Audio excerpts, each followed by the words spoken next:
নির্বাচন তো শান্তিপূর্ণ হয়েছে, সুন্দর হয়েছে, ব্যাপক পার্টিসিপেশন হয়েছে। এখানে আসলে পলিটিক্যাল বিলিভ না, এখানে মূলত হল অ্যাসোসিয়েশন। তো সুপ্রিম কোর্টের ভালো মন্দ নিয়ে আলোচনা হয়, চিন্তা করে ভোটাররা কাকে ভোট দেবে। তো ইনশাল্লাহ আমি মনে করি সর্বস্তরের মানুষ ভোট দিয়েছে এখানের মধ্যে, 16,000 ভোট দিয়েছে এখানের মধ্যে। প্রত্যেকে স্বতঃস্ফূর্তভাবে ভোট দিয়েছে এবং হাইকোর্ট পাড়ে আজকে যে পরিবেশ ছিল সেটা দেখার মতো। আপনারা তো সারাদিন লক্ষ্য করেছেন, সুন্দর একটা পরিবেশ, চমৎকার পরিবেশ। আমি দেখেছি নির্বাচন সুষ্ঠু এবং শান্তিপূর্ণ হচ্ছে এবং যথেষ্ট লোক আইনজীবীরা এসছেন।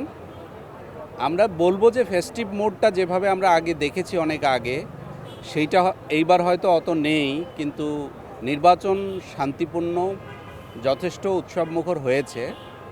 আর নির্বাচনের কার্যক্রমের ভিতরে এখানে ইলেকশন কমিশন থেকে শুরু করে যারা নির্বাচন সংশ্লিষ্ট লোকজন আছেন, তারা যথেষ্ট আন্তরিকতার সাথে শান্তিপূর্ণ ব্যাপারে নির্বাচন অনুষ্ঠান আয়োজন করার চেষ্টা করেছেন। অতীতের চেয়ে অনেক বেটার ইলেকশন আজকে হয়েছে অতীতের চেয়ে, কিন্তু 2-4টের ঘটনা আমাদের খবর আসছে যে জাল ভোট ধরা পড়ছে। কীভাবে জাল ভোট দেয়?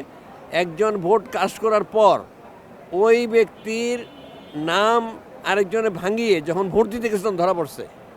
এরপরে মৃত ব্যক্তির ভোট দিতে গেছে, তারপরে বিদেশে থেকে এমন লোকের ভোট দিতে গিয়েছে, এগুলি ধরা পড়ছে।